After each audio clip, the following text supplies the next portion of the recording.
Hi, I'm Jeff Baker with Seabreeze Computers, and this is a tutorial on how to buy a good computer.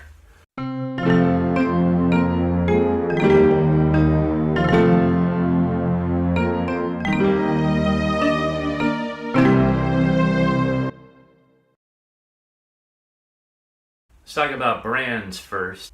Usually Dell is on top, and then Asus and Lenovo closely following. HP is getting towards the bottom, and then Acer and MSI are pretty much at the bottom of the list. But every brand makes good and bad computers. Even Dell makes some bad computers and some good ones. So let's take a look in the Dell catalog. They sent me this, and we'll take a look at the back of the catalog. On the back, there's a laptop on sale for $130. It's usually $200. So let's take a look at the processor. It's an Intel Celeron processor.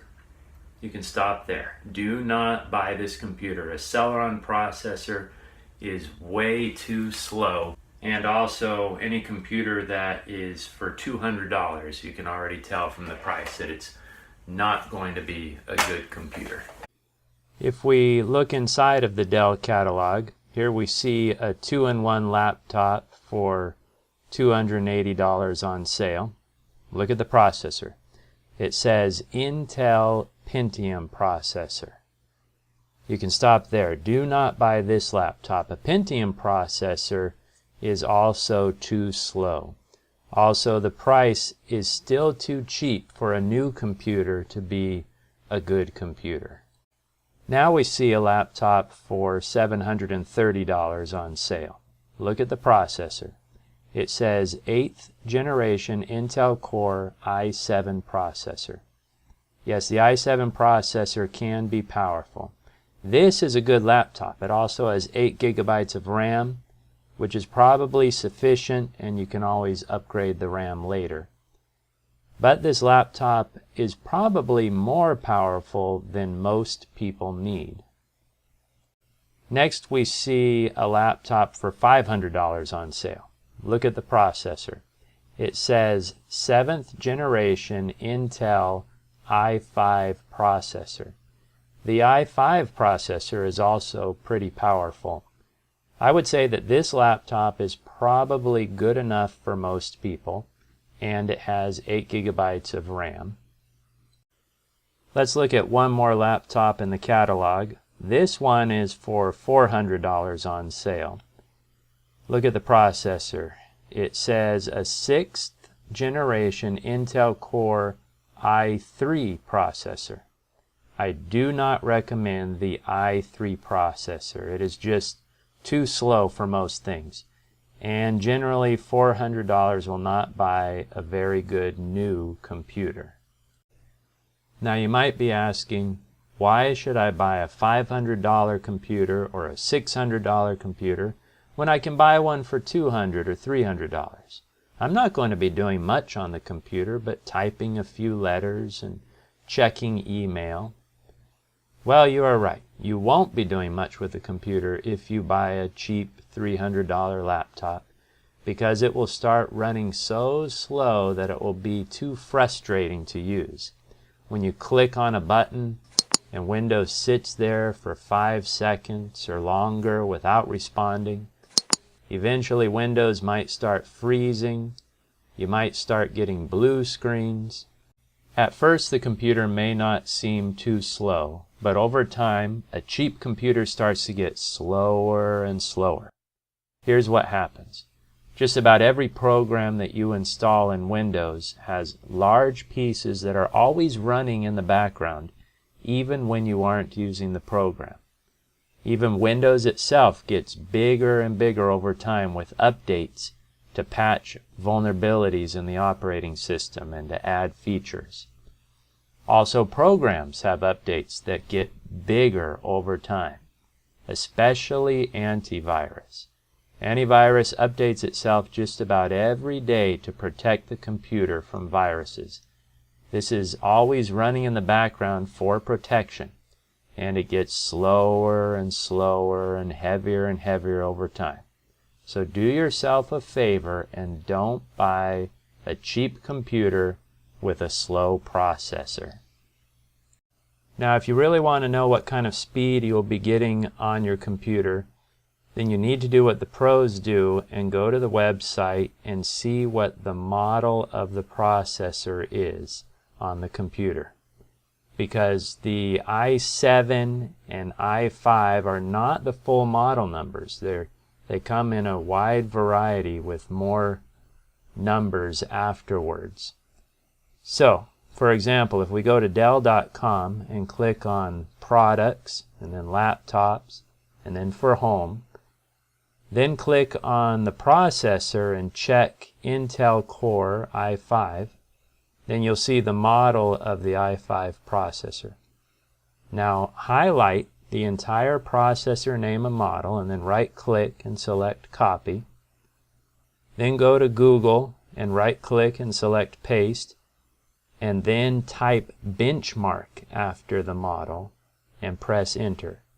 Now click on the link for CPUbenchmark.com website. It will show you the benchmark of the CPU in big red numbers. Now let's go back to Dell and highlight and copy another processor model.